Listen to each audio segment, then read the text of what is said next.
अस्सलाम वालेकुम। सभी भाइयों को सलाम, सभी को नमस्कार।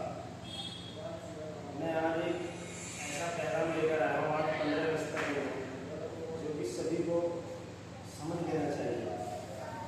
जो मेरे भारतवासी हैं, जितने भी युवा, बुजुर्ग, माताएं और बहनें, सभी को समझ लेना चाहिए। आज हम यह भारतीय स्वतंत्रता दिवस से मनाने के लिए इकट्ठा हुए हैं। 15 अगस्त का दिन हमारे लिए बहुत खास है, क्योंकि इस दिन हमारे देश गुलामी से आज़ाद हुआ। इस दिन हमारा देश गुलामी से आज़ाद हुआ। हमें याद रखना चाहिए कि यह आज़ादी हमारे वीरों की कुर्बानी के कारण मिली। हमें याद रखना चाहिए कि आज़ादी हमारे वीरों की कुर्बानी के कारण मिली। हमारे पूर्वजों की हिम्मत और ईमानदारी से देश की सेवा की और हमें आज़ादी दिलाई। मेरे प्यारे भाइयों और बहनों, आज मैं आपसे एक ऐसा अपराध के बारे में बात करने आया हूँ जो कि ना बंदूक उठाते हैं और ना ही तलवार, लेकिन फिर भी पूरे देश को लूट लेते हैं। यह वोट चोर है।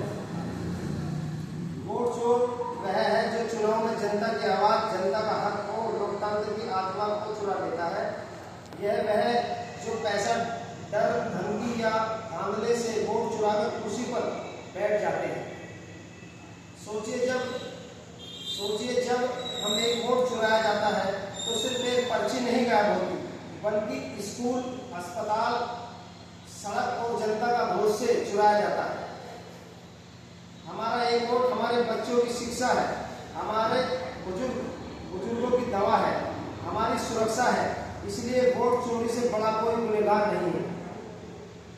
वोट चोर गद्दी छोड़।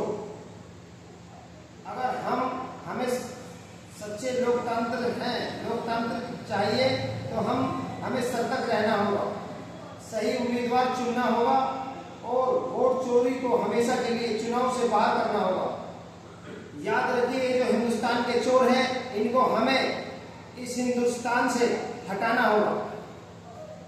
जितने भी हमारे देश के वीर जवान हैं, वे पहाड़ियों पर और बर्फों पर रहकर हमारे देश को उन्होंने आज़ाद कराया। यानी कि 15 अगस्त के दिन हमारा देश आज़ाद हुआ। और हमारे ग्राम ललियाना में एक हमारे जवान जुबैर अहमद, जिन्होंने अपनी जान कुर्बान कर दी अपने देश के लिए, लेकिन हमारे गांव ग्राम ललियाना में आज तक कोई विकास उनके नाम पर नहीं है। तो ऐसी सरकार को